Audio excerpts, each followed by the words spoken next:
हे शिवलिंग निर्माण कसं झालं. भगवान भोलेनाथ एक अशी देवता आहे बघा की ज्यांची पूजा दोन रूपात केली जाते. एक मूर्ती रूपात सुद्धा आणि दुसरी शिवलिंगात सुद्धा. कोणताच असा देव नाही त्याची दोन रूपात पूजा केली जाते. भगवंताच्या मूर्ती आहेत, बाकी सगळे देव आहेत त्यांची मूर्ती आहे, पण भोलेनाथ अशी देवता आहे की त्यांची दोन रूपात पूजा केली जाते. काही ठिकाणी आपल्याला मंदिरात मूर्तीही पाहायला मिळते आणि काही ठिकाणी शिवलिंग जरी असलं तरी लोक म्हणतात हे शिवलिंग आहे. कुणाचं मंदिर आहे? महादेवाचं मंदिर. मूर्ती जरी असली तरी भगवान शंकराची पूजा केली जाते आणि शिवलिंग असलं तरी भोलेनाथांची पूजा केली जाते. मग हे शिवलिंग नेमकं निर्माण तरी कसं झालं? शौनकादिक ऋषींनी प्रश्न केला. त्याचं उत्तर देत असताना सूत मोदय म्हणतात, ऐका ऋषीवर्य, या शिवलिंगाची निर्मिती कशी झाली. या सृष्टीचा विचार केला तर पहिले या सृष्टीमध्ये अगोदर काहीच नव्हतं.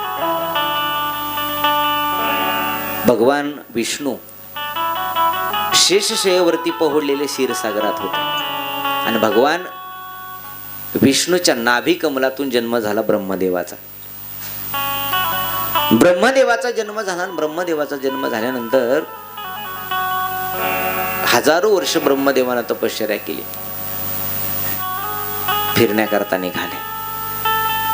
फिरत असताना क्षीरसागरात आले आणि क्षीरसागरात आल्यानंतर ही झोपलेल्या अवस्थेत भगवान विष्णू त्यांना दिसले आणि ब्रह्मदेव भगवान विष्णूला आवाज देतात,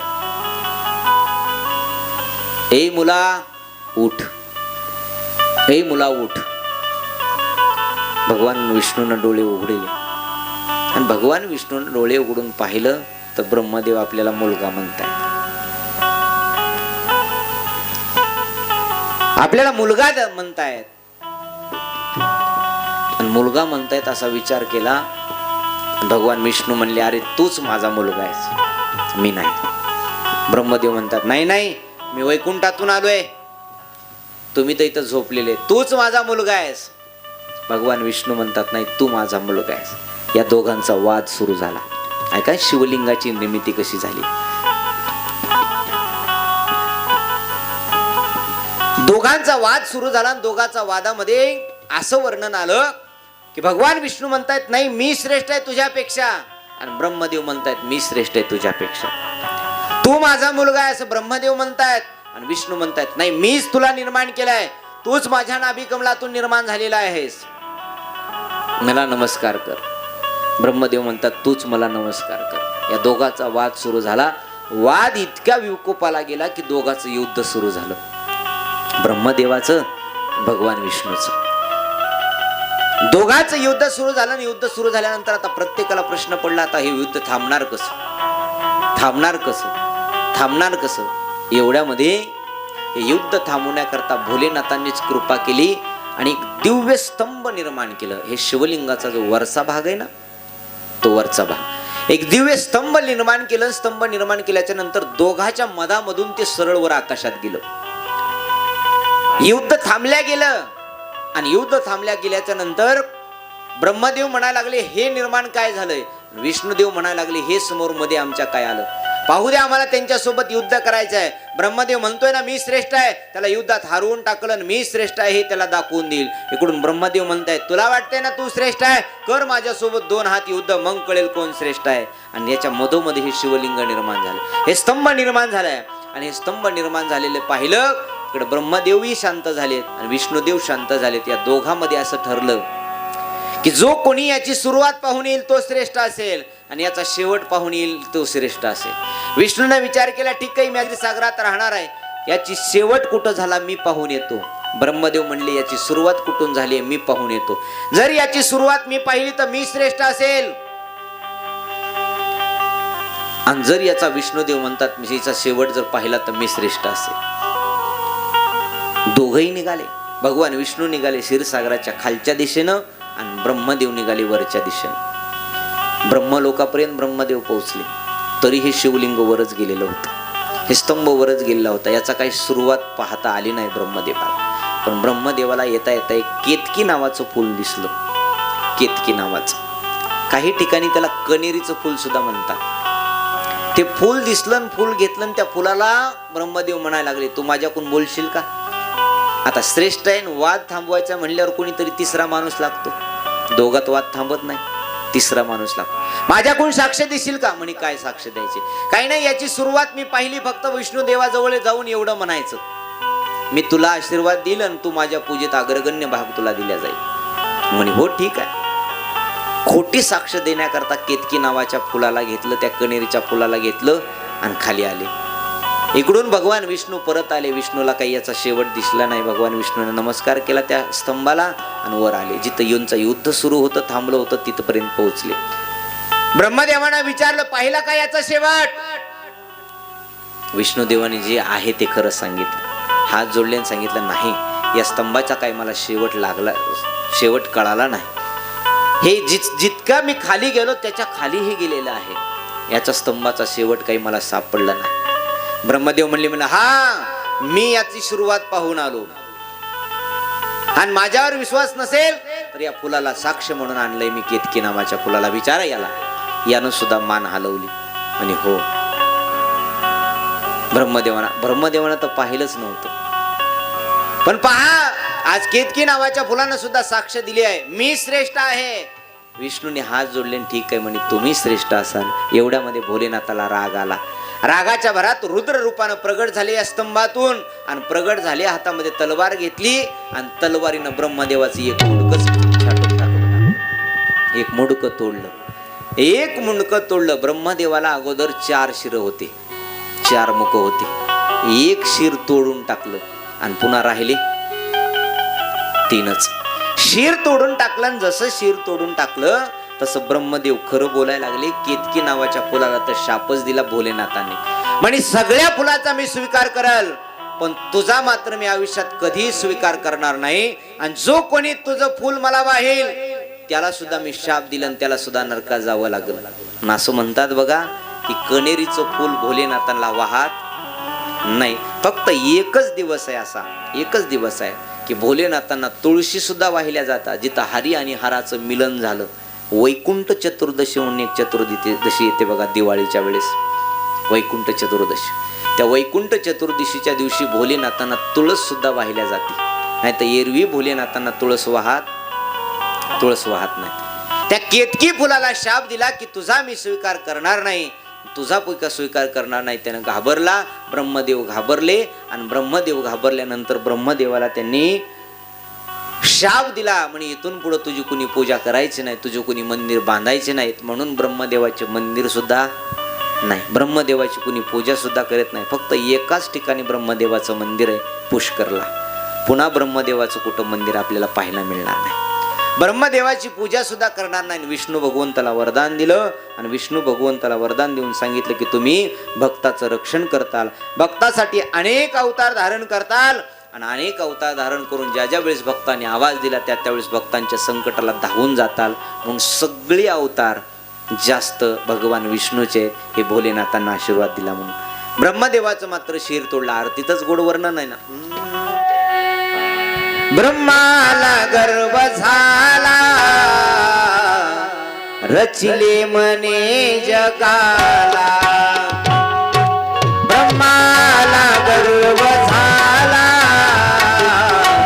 रचिले मने जगाला. हो ब्रह्माला गर्व झाला, रचिले मने जगाला. ब्रह्माला गर्व झाला, रचिले मने जगाला. ओ छेदिले त्याच शिर, ब्रह्मा अपूज झाला. छेदिले त्याच शिर, ब्रह्मा पूज झाला. करू आरती शिवाला, हे पंत नाम जाला. हरी करू आरती शिवाला, तिळकंठ नाम जाला. ब्रह्माला गर्व झाला, रचिले म्हणे जगाला. मी या जगताच्या रचना केली, आणि हे भगवान विष्णूच्या सांगण्याहूनच काम वाटून दिलं होतं. भगवान विष्णूनच काम वाटून दिलं होतं की तू सृष्टीची उत्पत्ती कर. लालन पालनाचं जिम्मेदारी भगवान विष्णूकडे आहे. 3 खाते वरचे, बरं, जसे खालचे खाते आहेत ना मंत्रिमंडळातले, तसे वरच्या मंत्रिमंडळातले मुख्य 3 खाते आहेत. एक उत्पन्न करण्याचं, ते ब्रह्मदेवाकडं, दुसरं लालन पालन करण्याचं भगवान विष्णूकडं, आणि तिसरं संहाराचं खातं कुणाकडे? त्या पट्ट्याकडं.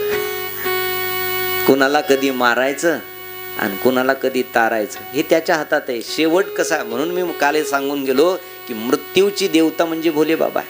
त्याच्याकडे खातच ते आहे, म्हणून तर मसनवाट्यात राहतंय. कोण? महाराज नाही, भोले बाबा. मशानभूमीत आहे त्याचं घर, आणि त्याच्या घरात त्याच्याकडे खातंय. भगवान विष्णूकडं बाळा दुधा कोण करीतो उत्पत्ती, वाढवी श्रीपती सवे दोन्ही. श्रीपती म्हणजे भगवान विष्णू आहे. अहो, जन्म घालणारा तोच आहे, आणि आपल्या आईच्या उदरात आपल्याला जन्माला येण्याच्या अगोदर दूध निर्माण करणारा सुद्धा तोच भगवान आहे. जन्माला घातलंय म्हणत असताना जन्म दिलाय ना त्यानं, तर पोटाची जिम्मेदारी त्याचीच आहे. कुणाला ना कुणाला कुठल्या ना कुठल्या रूपात तो अखिल कोटी ब्रह्मांडाचा मालक खाण्याकरता देतो. उपाशी कुणाला मारत, ही जिम्मेदारी भगवान विष्णूकडे आहे. उत्पन्न करण्याची, जन्माला घालण्याची जिम्मेदारी ब्रह्मदेवाकडे आहे. आणि हे खरं बोललेलं ऐकून भोलेनाथांनी कृपा केली. ऐकोनी सत्यवचना दैवत्व दिले हरीला, ऐकोनी सत्यवचना दैवत्व दिले हरीला.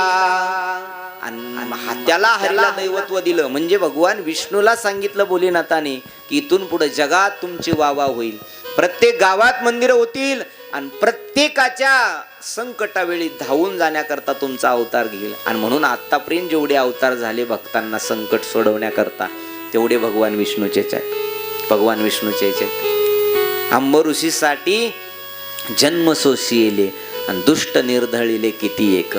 हरी अवतार घेतला त्यानं. गजेंद्रासाठी हरी अवतार घेऊन पशुचा उद्धार केला. नरसिंह अवतार घेतला त्यानं कुणासाठी? प्रल्हादा करता त्याचा उद्धार केला त्यानं.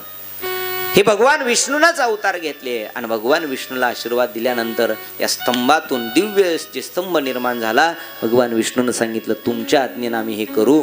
भोलेनाथांना केलेल्या कर्माचा पश्चाताप होत होता. म्हणजे थोडं आपल्याकडून काही ना काहीतरी वेगात रागात थोडी चूकच झाली आहे. ब्रह्मदेवाचं शिर तोडून दिलंय. ब्रह्मदेवाला सांगितलं इथून पुढं तुम्ही सृष्टीचं लालन पालन करायचं, उत्पन्न करण्याची जिम्मेदारी दिलं होता शाप भोलेनाथांनी की तुमची पूजा कोणी करणार नाही. फक्त एकच दिवस पुन्हा भोलेनाथांनी कृपा केली आणि सांगितलं तुमची पूजा करतील फक्त गुरुवारी. भगवान दत्तात्रेयाचा अवतार झाला. ब्रह्मा, विष्णू आणि महेशाचा या 3 देवाचा अवतार म्हणून ब्रह्मदेवाची सूक्ष्म रूपानं पूजा फक्त गुरुवारच्या दिवशी केली जाते. एरवी त्यांना पुन्हा कोणता वार सुद्धा नाही. बरं, ब्रह्मदेवाचं भजन कुणी ऐकलंय का? ऐकलंय का? असलं तर सांगा. नाही, ब्रह्मदेवाचं भजन नाही. ब्रह्मदेवाच्या कथा, अशा दंतकथा भरपूर आहेत. कथा ऐकल्या असतील, ब्रह्मदेवानं हे केलं, ब्रह्मदेवानं ते केलं. पण ब्रह्मदेवाचं भजन मात्र पुन्हा कोणी केलं? एकाच पट्ट्यानं त्या हिरण्यकश्यपून ब्रह्मदेवाची तपश्चर्या केली होती. दैत्य होता ना तो. मग भोलेनाथांनी त्याचं शिर तोडून दिलं आणि सांगितलं, आज्ञा केली इथून पुढे तुम्ही सृष्टीचा रचिले म्हणे जगाला. ब्रह्माला गर्व झाला. गर्वाचं घर कधी बी खालीच असतंय. तसं ब्रह्मदेवाला गर्व झाला होता म्हणून त्याचं शिर तोडून टाकलं. आणि शिर तोडल्याचा परिणाम भगवान विष्णूला दैवत्व दिलं. हरीला सांगितलं तुम्ही अनेक भक्तांचं रक्षण करताल. आशीर्वाद दिला. भोलेनाथ अंतर्ज्ञान पावले. या दिव्य ज्योतीच्या रूपानं जे जगात निर्माण झालं त्याला शिवलिंग असं म्हणतात. बोलिये उमापती महादेव की बोला हर हर. सुंदर अशा शिवलिंगाची कथा या ठिकाणी